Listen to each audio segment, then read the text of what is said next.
Every face carries a story, though some are written in ink the world never sees, and others are carved so deeply into skin they can't be ignored. People like to say scars are proof of survival, but they rarely speak of the price behind them, or how easily others mistake them for something shameful. Too often, judgment shouts louder than gratitude, and courage becomes invisible when the uniform comes off.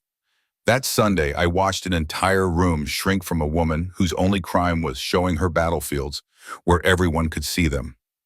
What happened in that diner changed me, my family, and the people who thought they already knew what respect meant. And it began with a single choice, whether to keep my head down like everyone else or to stand up and speak the truth no one wanted to say aloud. If you're here, stay close. This story is not one you'll want to walk away from. Listen through to the end, hit that like button, share your thoughts in the comments, and keep following for the stories that remind us of what it really means to see one another. The smell of fried bacon and brewed coffee drifted through the air as my family slid into a booth at Doy's Diner, just like we did every Sunday after church. It was a ritual for us, something ordinary, comforting.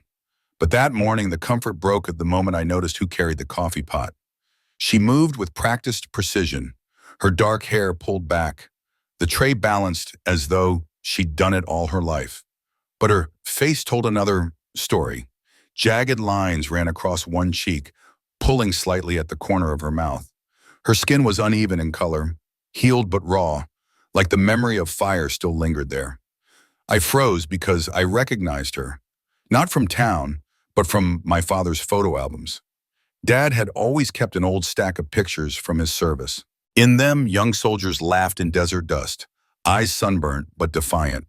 And in more than one of those pictures, a woman appeared, shorter than the men but standing like stone among them. I never forgot her gaze, steady, unshaken. It was that same gaze now, though framed by scars. Emma Sullivan. She passed our table without hesitation, filling cups, asking about sugar, balancing plates against her arm. But I noticed how the chatter in the diner shifted when she walked by. Conversations that had been light and careless grew quieter, shaded by sidelong glances. A little boy at a nearby table blurted out, "Mom, what happened to her face?" His mother shushed him sharply, but not out of kindness. She pulled him close as though Emma carried a disease. Emma didn't flinch. She poured orange juice into a glass without spilling a drop. Her lips formed a polite, "You're welcome," though her eyes betrayed nothing. It was the kind of calm that isn't natural, the kind built from years of forcing your body to move when everything inside you wants to stop. At the counter, Doy, the owner, stood with his arms crossed, watching. He wore that look bosses get when they've already decided something but are waiting for proof. His gaze followed Emma like a shadow, as if she was the reason the air in his diner felt heavy. I noticed a group of women near the windows whispering, their hands cupped against each other's ears. One of them pointed openly. Another shook her head with exaggerated disgust, muttering words she didn't care if Emma heard. They ordered coffee from another waitress, a younger girl with a perfect smile and smooth skin, acting as though Emma's presence was optional. When Emma returned to the kitchen, Melissa, the other waitress, slid in quickly, taking over two of Emma's tables. She announced it loudly, pretending to be helpful. "I'll grab those, Em. Some people are picky about who serves them." The comment landed like a slap disguised as kindness. Emma simply nodded, disappearing through the swinging door with her tray empty. The sound of forks clinking against plates filled the gap she left behind. At one booth, a man in a golf shirt leaned to his buddy. "Looks like a monster out of one of those horror flicks," he chuckled. His friend didn't laugh right away, but then he did, short and nervous, like refusing to join in would have been worse. I stared at them, heat rising in my chest. All I could see was the old photo of my dad in uniform, leaning against a Humvee, and next to him, Emma, whole unscarred then, but with the same determined expression. Dad used to tell us stories about a medic who never backed down, who carried him half a field length after an ambush left him bleeding. He never said her name, but I was looking at her now. Mom caught me staring. I leaned close and whispered, "That's her. That's the one Dad talked about, the one who saved him." Her hand tightened on my arm, a warning. "Tyler, keep your voice down." But I couldn't. My throat burned with the unfairness of it all. The way strangers could reduce a soldier to a spectacle because her bravery was etched into her skin. I pressed my palm over my chest, hoping she'd look our way and see that at least one person in this place didn't flinch. When her eyes met mine, the noise of the diner faded. She held my gaze for a single beat, and in that moment, recognition passed between us. Not of names or past meetings, but of something deeper. The acknowledgement of truth unspoken. I knew who she was, and she knew that I knew. The moment didn't last. Someone at the far table snapped their fingers sharply. "Coffee! Can we get someone normal over here?" Laughter followed. Emma pivoted smoothly, approaching their booth with the same composure she'd shown since we arrived. Her steps were measured, her back straight, her breathing visible in her shoulders, like she counted each inhale and exhale to stay steady. I wanted to get up right then, to stand in the middle of the diner and shout that they were mocking a hero, that the woman they treated like a sideshow was the reason my father ever came home. But I stayed in my seat, the way everyone else did. I hated myself for it. As she poured their coffee, one man leaned back so far he nearly toppled the sugar jar. "Don't get too close. Might catch something," he sneered. His buddies chuckled, but their laughter didn't sound real. Emma didn't respond. She moved as though words couldn't touch her, as though this wasn't the first time or the worst. Yet when she turned toward the kitchen again, I saw her jaw clench so tightly the scar along her cheek trembled. For the rest of the meal, my food lost all flavor. Pancakes, eggs, sausage, it all tasted like ash. Every clink of a cup, every scrape of a chair felt louder than it should, pressing into my ears. The weight in my chest only grew heavier with every sideways glance, every whisper. That Sunday ritual, meant to be comforting, had become something else entirely. It was no longer about breakfast. It was about the silence of a room that chose comfort over courage. And I realized as I watched Emma vanish into the kitchen again, that silence can wound deeper than words. The clatter of dishes and scrape of forks carried on as if nothing unusual was happening. But my attention stayed fixed on the door that led to the kitchen. Emma Beman had disappeared through it with Melissa trailing close behind. A moment later, the boss, Doy, leaned out and jerked his chin in Emma's direction. His expression didn't leave much to interpretation. He wanted words. He wanted them now. The door swung shut, cutting her off from view. Whatever conversation unfolded back there, the rest of us could only guess. The hum of the diner filled the silence, but every tick of the wall clock pressed on me. I pictured her standing stiff, shoulders squared, absorbing words meant to box her in. Phrases like, "too many complaints," "not good for business," or "we need to make adjustments." The kind of language that pretends to be professional while carving out the very ground beneath your feet. When the door opened again, she stepped back into the room with her tray, but something in her posture had shifted.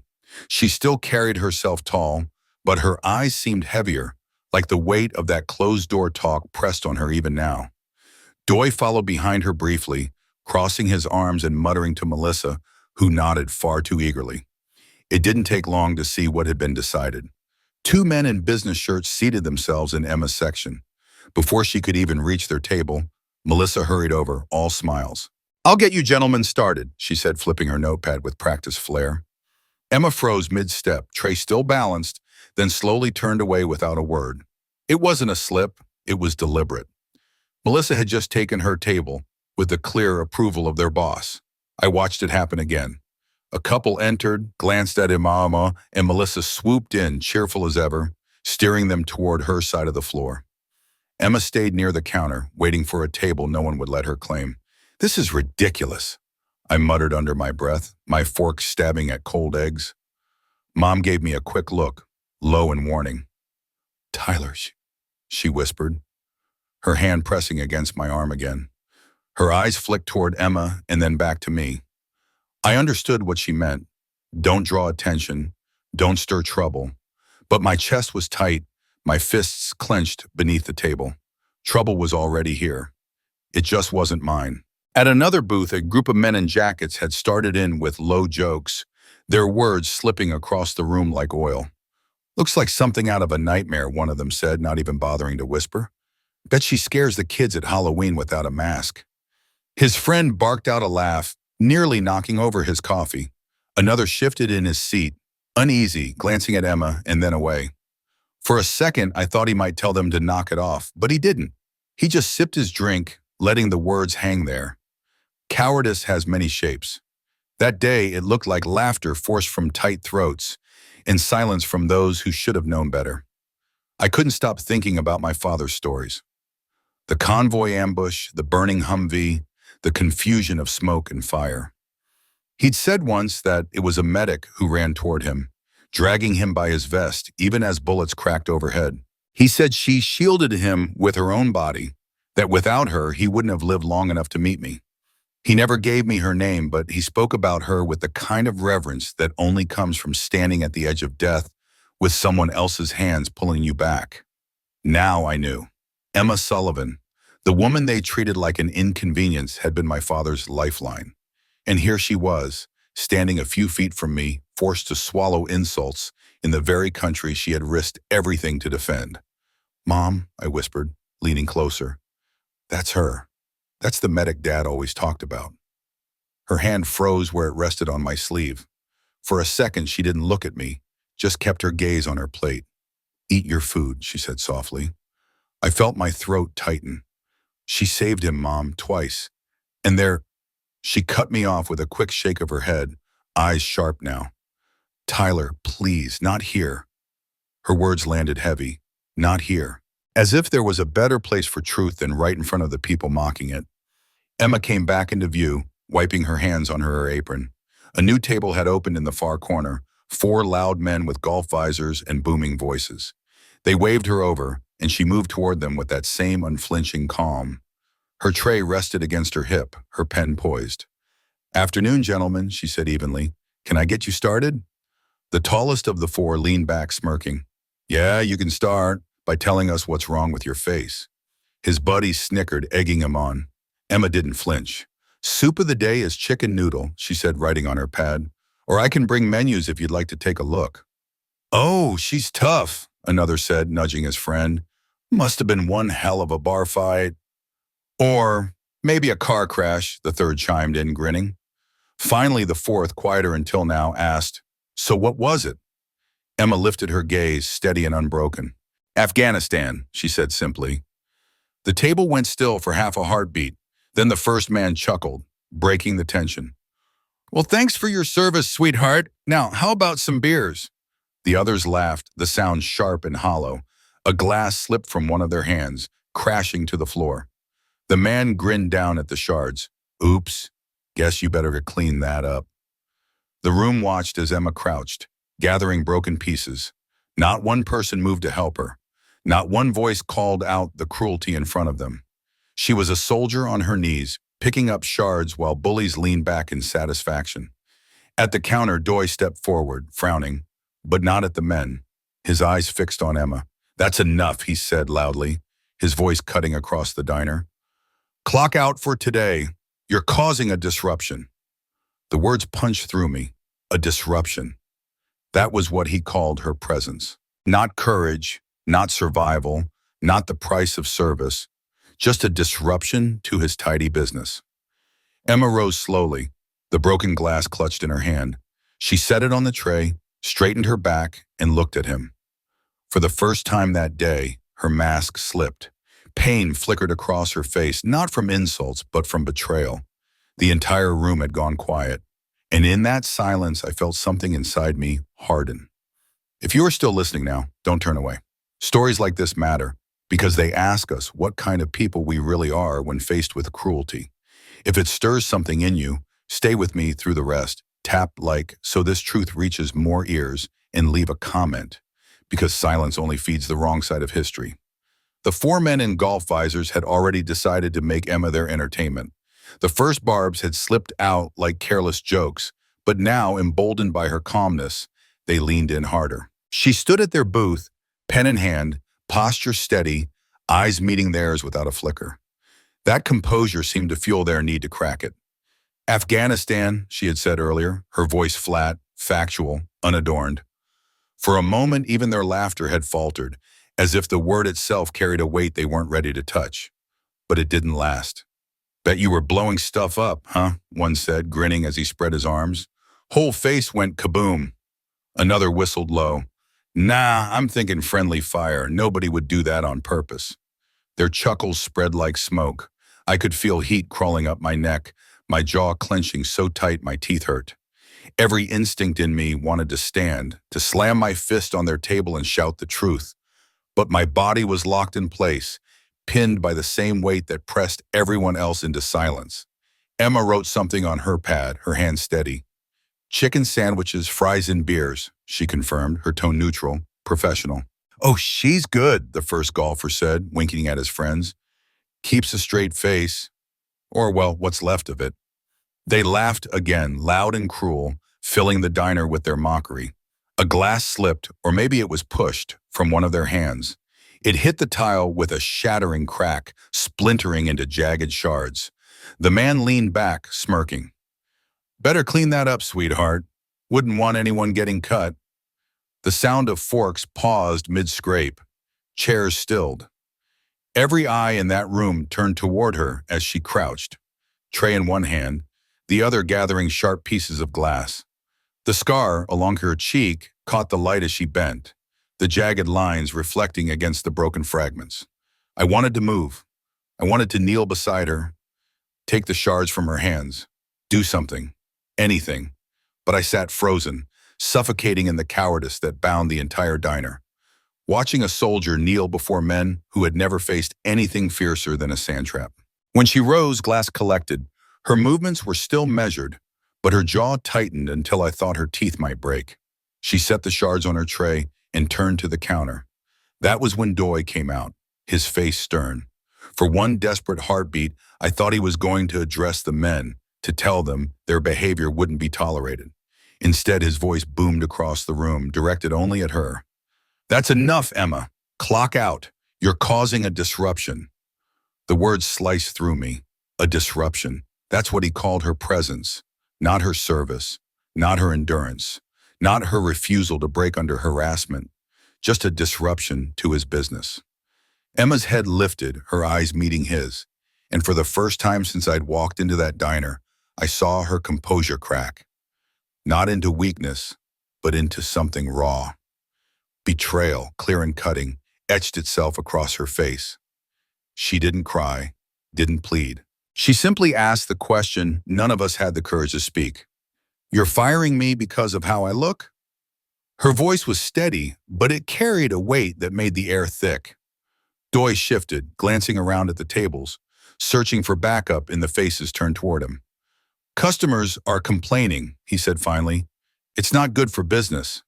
That excuse landed like ash. He didn't own his prejudice. He wrapped it in the comfort of customer demand, as though cowardice could be disguised as practicality. The diner fell into silence. Forks lay untouched, and conversations stalled. People stared at their plates or their coffee cups, anywhere but at her. I looked around, desperate for someone to speak, to tell the truth, to say what she deserved to hear. But no one moved, not one person. My mother's hand pressed against my sleeve again, her grip urgent, almost fearful. Tyler, please, she whispered, but I couldn't sit anymore. The weight of silence crushed my chest, and if I didn't speak, I knew I would never forgive myself. I pushed back from the booth, the legs of the chair scraping loud against the floor. The sound cracked through the silence like thunder. Every head turned toward me. My mother's grip slipped away, her eyes wide with fear. My father's face flashed in my mind, the old photos, the stories, the gratitude he carried every day for the medic who had pulled him from fire. I stood, my heart pounding so hard I could hear it in my ears. My hands trembled, but my voice came out clear, stronger than I felt. Can I say something? The words hung in the air, daring someone to silence me. Doy's mouth opened, then closed again. The golfers leaned back, smirking, amused by the audacity of a teenager interrupting their show. The other customers stared, caught between discomfort and curiosity. I didn't wait for permission. I reached into my jacket pocket and pulled out a photograph I always carried. My father, Captain Michael James, standing in desert sand beside a young medic with steady eyes. Her face was whole then, untouched by fire, but those eyes were unmistakable. I held the photo up high enough for the room to see. "She saved my father's life," I said, my voice firm now, carrying across the diner. Twice, the words cut through the air like a blade, slicing the silence into pieces. The room stilled, every gaze snapping toward Emma, then back to me. I didn't stop. "That woman you're mocking, the one you're calling names, she's the reason my dad came home. She dragged him from a burning vehicle under fire. She shielded him with her own body when another blast went off. Those scars?" I pointed toward her face, my hand shaking. "That's what courage looks like." Emma stood frozen, her tray at her side, eyes wide. For the first time all morning, she seemed unsure of how to stand. A chair scraped in the corner. An elderly man rose slowly, his back bent, but his posture proud. He wore a Vietnam vet cap, the kind you only see on men who have carried their own scars too long. He lifted his hand to his brow, saluting Emma across the diner. His voice trembled, but carried steady enough. "I should have stood sooner," he said. "Ma'am, I'm sorry." The sound of his apology cracked something in the room. One by one, others shifted. Some lowered their heads, ashamed. Others stared at her with dawning recognition, as though the scars they had ridiculed now told a story they hadn't cared to hear. The golfers said nothing. Their smirks faded, replaced by something smaller, weaker, almost offensive. Emma's hand lifted to her by not to hide the scars, but to touch them, as if reminding herself they were real, that this moment was happening. Her lips parted, but no words came. The silence that followed wasn't the same as before. It was heavier, but different, thick with the weight of shame, of recognition, of truth finally spoken aloud. And standing there, chest heaving, photo still raised in my hand, I knew this moment had broken something wide open. The diner hung in silence, as though my words had drained the air from the room. Every face had turned toward me, some stunned, some wary, some ashamed. My photo trembled in my hand, but my voice no longer shook. I had said the truth, and it was out there now, louder than every cruel whisper, louder than every forced laugh. Emma's eyes locked on the picture. She didn't move, didn't breathe, but something in her expression softened for the first time. Her hand brushed the edge of her apron, almost absent-minded, like she wasn't sure what to do with it now that someone else had carried the weight she had shouldered alone all morning. Doy shifted behind the counter. His crossed arms loosened, but his mouth tightened, searching for control he had already lost. He cleared his throat. "This isn't the time." "Yes, it is," I said, cutting him off. My own words startled me. I had never interrupted an adult in public like that, never spoken with such certainty. But the anger pushing at my chest wouldn't let me stop. I turned so the room could see the photo again. My father standing tall in desert heat, Emma at his side, both younger but already carrying the weight of war in their eyes. This woman saved my father's life. Twice, if not for her, he wouldn't be here today, and neither would I.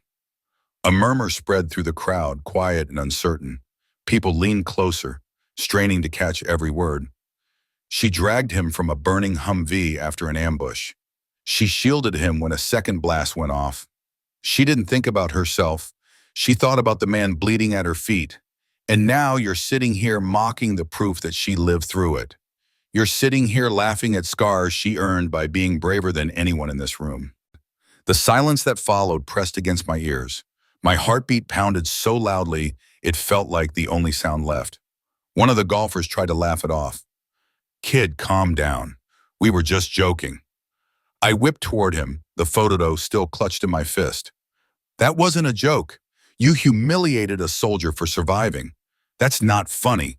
That's cowardice." His grin faltered. He opened his mouth again, but no words came. He looked at his buddies, hoping one would rescue him, but none did. Their shoulders slumped, their eyes darting to the floor. From the corner, the old Vietnam veteran still stood, his hand lowered now, but his posture resolute. His voice carried across the room again, stronger this time. "The boy's right. I wore my scars under my shirt, and people still treated me like I didn't belong when I came home. You all sat here and let it happen again. Shame on us." A woman at a nearby booth sniffled, dabbing at her eyes with a napkin. A man across the aisle shifted uncomfortably, his fork abandoned beside his untouched pancakes. Emma hadn't moved. She stood still, tray at her side, her breathing shallow. The look in her eyes was unreadable. Part shock, part disbelief, part something else I couldn't name. But I felt the weight of her gaze and it steadied me. I lowered the photo slowly, but my voice stayed firm. You call her a disruption. You say she's bad for business. But what about the business of truth? What about respect? If you can't see courage standing right in front of you, then maybe you're the problem, not her. Doy's face flushed. He opened his mouth to reply, but this time someone else cut him off. I served with medics, the old vet said, his voice steady as steel. We wouldn't have made it a week without them. If you want to talk business, mister, then business starts with recognizing the people who've already paid more than their share. Applause broke out, hesitant at first, then building. A few clapped softly, others more firmly. The sound grew, echoing off the walls of the small diner. Emma's lips parted. Her eyes glistened, though no tears fell. She raised a hand to her cheek, fingertips brushing the scar as though rediscovering it in a new light. The line of her shoulders, always stiff and guarded, eased just slightly. I looked around at the room. The same people who had whispered, laughed, or stayed silent minutes earlier. Now they were rising to their feet, clapping for her, clapping for truth, clapping because the silence had finally cracked. Some looked ashamed, some hopeful, but all of them were changed by what they had seen. The golfers sat hunched in their booth, shrinking under the weight of the crowd's eyes. One of them muttered something under his breath, but no one joined him. The laughter that had fueled them was gone. Emma drew in a slow breath. When she finally spoke, her voice was soft, but carried clear across the diner. I never wanted pity. Just respect. That's all. Her words hung in the air like a vow. For the first time since stepping into that diner, I saw her not as a target of cruelty or a shadow of her past, but as something unshakable. She was still the soldier who had pulled my father from fire, still the medic who had given pieces of herself so others could go home. Her scars weren't wounds, they were testimony. The applause grew louder. People who had looked away earlier now clapped with conviction. Even the ones who hadn't spoken a word of cruelty found themselves swept into the tide, as though adding their hands could erase the shame of their silence. Doy stood rigid, his jaw tight, his diner no longer under his command. For a moment he looked at Emma as though seeing her for the first time, the weight of his choices pressing against him. But he didn't speak. Not yet. I sat back down slowly, my chest still heaving, the photo lying flat on the table before me. My mother's hand touched mine, her grip no longer urgent or silencing, but something gentler. Acknowledgement, perhaps even pride she couldn't say aloud. Emma turned, meeting my eyes, and in that look I felt something shift. Gratitude, quiet and unspoken, passed between us. Not for the applause, not for the crowd, but for the 6 words that had broken the spell of silence. She saved my father's life, twice. Those words now belonged to everyone in that room.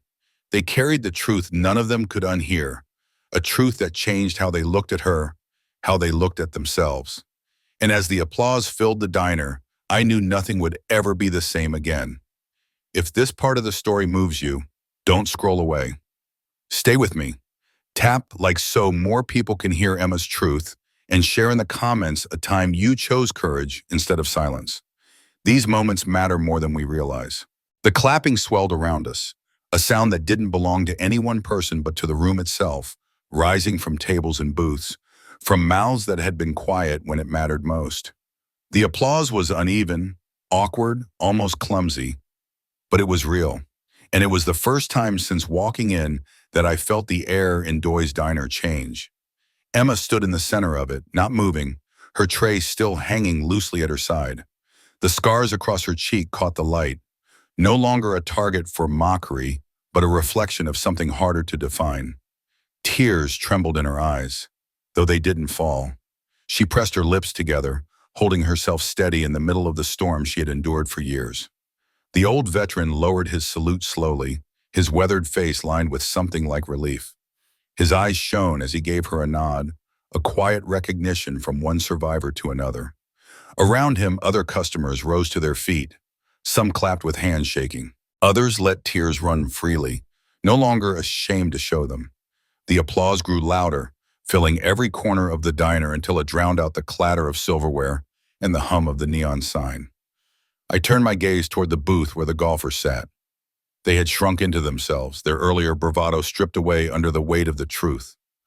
One of them fidgeted with his cap, twisting it in his hands. Another stared down at the table, his face pale, his jaw clenched tight as though the sound of clapping burned his ears. None of them spoke. None of them dared to laugh. Then, through the roar of hands coming together, I heard a voice I hadn't expected. Doy's. "Emma," he said, his words stiff, nearly lost in the noise. He raised his hand slightly, asking for quiet. The applause slowed, then softened, though it never fully stopped. He looked at her, his mouth opening and closing as though the words were hard to form. "I didn't know," he muttered at last. "I didn't realize." His voice cracked, and he swallowed hard. "I thought—" "You didn't ask," I interrupted, the words spilling from me before I could stop them. My voice carried more heat than I intended, but I didn't care. "You never asked. You just assumed. That's why none of you knew." The room went quiet again, but this silence was different from before. It wasn't filled with cruelty or cowardice. It was filled with shame, heavy and unyielding. People looked at one another, realizing how quickly they had judged without ever seeking the truth. Emma's hands trembled as she set the tray down on the counter. She stood taller, straighter, though her voice, when she finally spoke, was low and deliberate. "I never wanted special treatment. Just to be allowed to work. To be treated like anyone else." Her words fell into the room like stones into water, rippling outward until they reached every corner. A man near the front, dressed in a suit, cleared his throat. His face was flushed, his napkin crumpled in his hand. "I'm sorry," he said, the words barely audible. "For laughing, for not stopping it." Another voice joined in, then another. Apologies spilled into the air. Some whispered, some choked, some broken. People turned to Emma, their faces soft with regret. For the first time, I saw them not as strangers, but as people suddenly aware of their own failures. Emma didn't answer them. She simply nodded once, her eyes steady, as if to say she had carried far heavier burdens than their apologies. The applause returned, not as loud as before, but steadier, more unified, carrying with it the weight of recognition. It wasn't about pity, it was about respect, belated and imperfect, but real. Even the golfers seemed to shrink further under the sound. One of them finally stood, his hands shoved deep in his pockets. His voice was low, almost ashamed. "We were out of line," he muttered. "Didn't mean—" "You meant every word," I snapped, my anger breaking free again. "You just didn't think anyone would call you out. Don't pretend now." His mouth snapped shut. He nodded once, curt and defeated, and sat back down.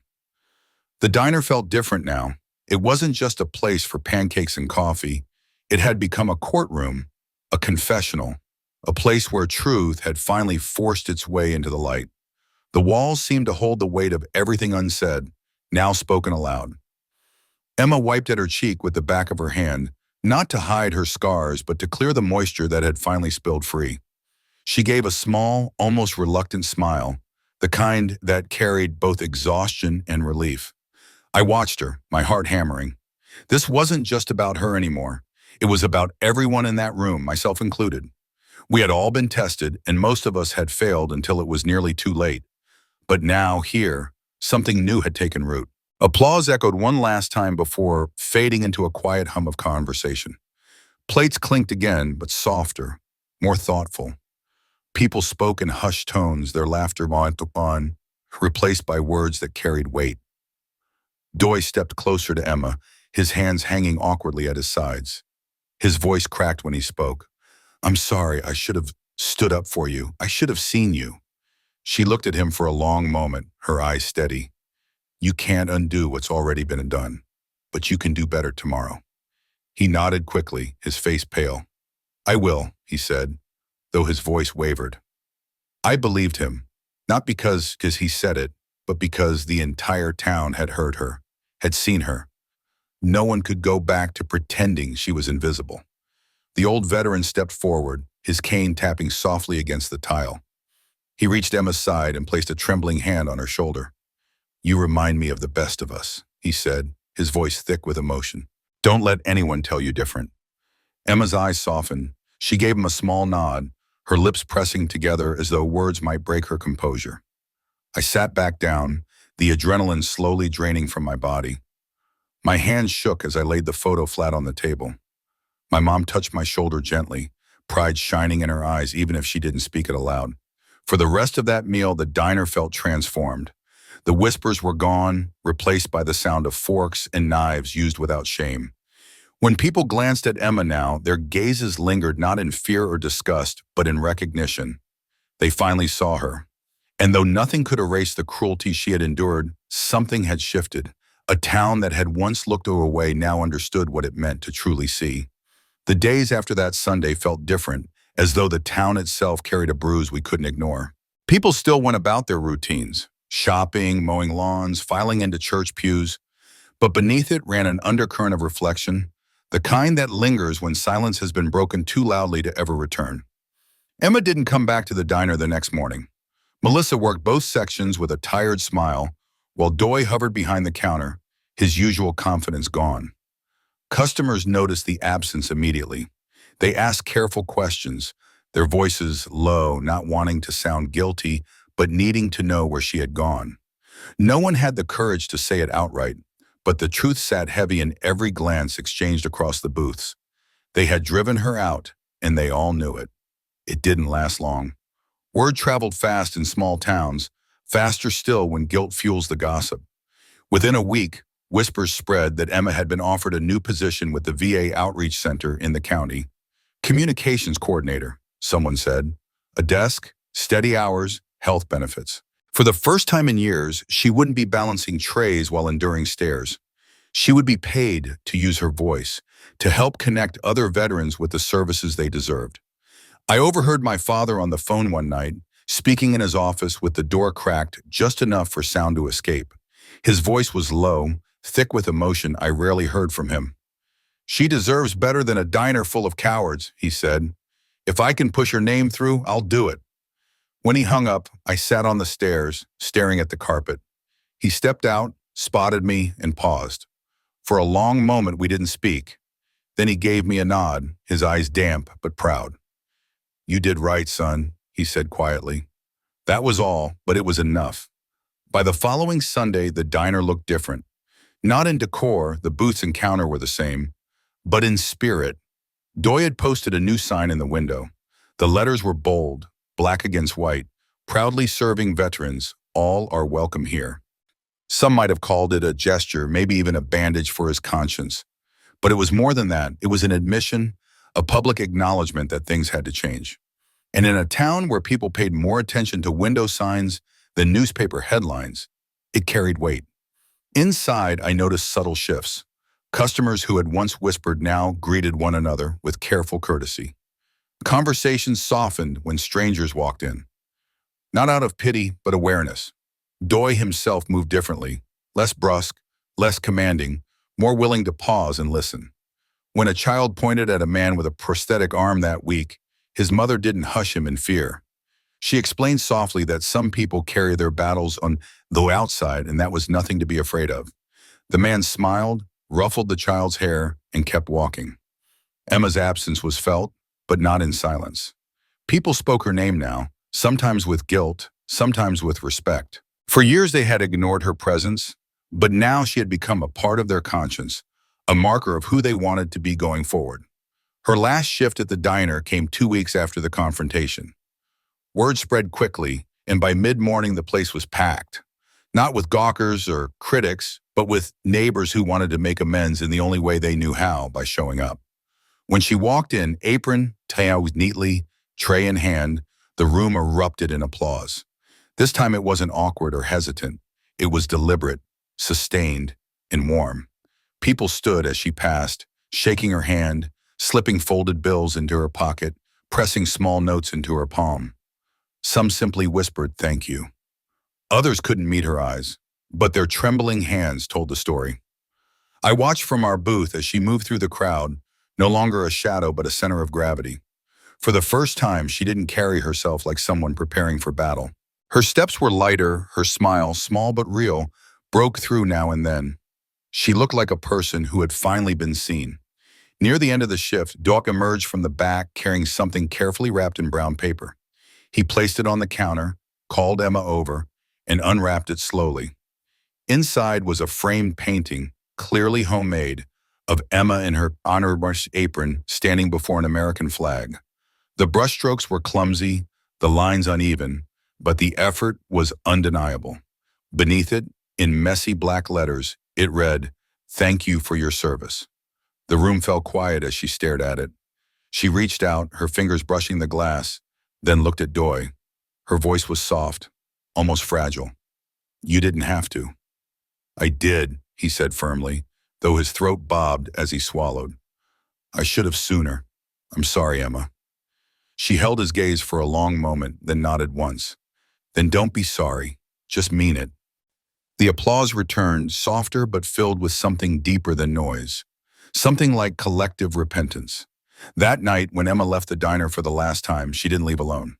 A line of people followed her out, shaking her hand, clapping her shoulder, pressing small gifts into her arms. Flowers, cards, even a child's drawing of a superhero with a scar on her face. She carried it all with her, her eyes glistening but her steps steady. As I watched her walk down the street toward her car, framed by the fading glow of the diner's neon sign, I felt something settle in me. For years, our town had failed her, but in that moment, we had finally begun to repair what we had broken. The doors of the diner closed behind us, but something new had opened instead, a chance to do better, to be better. Not just for Emma, but for everyone who carried battles we couldn't see. And though I didn't know it then, this was not the end of her story with us. It was only the beginning of how a town learned to honor its own. 6 months passed, though in some ways it felt longer. The diner had moved on, the town had moved forward, but Emma's story lingered like a current under everything. People still spoke of her from time to time, always with respect now, sometimes with a hint of regret. She no longer carried trays or balanced plates. Instead, she carried herself into a new chapter, one where her scars no longer chained her to shame, but lifted her into a role she deserved. The Veterans Day assembly at my school was always a solemn affair. Flags hung carefully, speeches delivered with stiff formality, the band playing patriotic songs while the audience clapped politely. But that year, something felt different before it even began. Whispers moved through the auditorium, hints of anticipation that had never been there before. Teachers leaned toward one another. Students shifted restlessly in their seats. Everyone seemed to sense that this assembly would not be like the others. I sat near the front with my classmates, the program folded neatly in my hands. My name was printed there under introduction speaker. My stomach nodded as I read it again, though I had rehearsed my lines 100 times. But even rehearsals couldn't prepare me for the weight of what I was about to do. When my name was called, I stood and walked to the podium.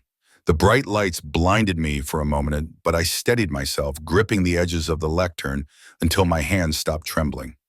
I looked out over the sea of faces, students, teachers, parents, veterans sitting proudly in the front rows. And then I began. "Today," I said, my voice carrying farther than I expected, "we honor veterans who served our country with courage and sacrifice. But sometimes the greatest acts of courage don't make headlines. Sometimes they're carried quietly, worn on the skin, or held in silence. Sometimes they walk into our lives in ways we never expect." I paused, scanning the room. My father sat near the aisle, his eyes on me, his jaw tight with pride. I swallowed and continued. "There is someone here today who embodies that truth more than anyone I've ever met. She isn't famous. She isn't a general or a politician. She doesn't stand on a stage often. But she once stood on a battlefield, and because of her, my father and countless others came home alive. And even when the war followed her home, written across her face for the world to see, she carried herself with the same strength she showed overseas." My voice caught, but I pressed on, louder now. "She showed us what real courage looks like, and it's time everyone in this town saw her the way she deserves to be seen. Please welcome Sergeant Emma Sullivan." The applause that erupted shook the room. Students leapt to their feet, teachers clapped until their palms reddened, veterans saluted from the front row. And then she walked in. Emma stepped onto the stage, her posture straight, her eyes scanning the crowd. She wore a dark blazer over a simple blouse, a small American flag pin on her lapel. Her scars were visible, unhidden, catching the stage lights. But instead of looking away, people leaned forward to see her more clearly. For the first time, her scars weren't a point of judgment. They were a badge of honor. She approached the podium, her hands steady as she adjusted the microphone.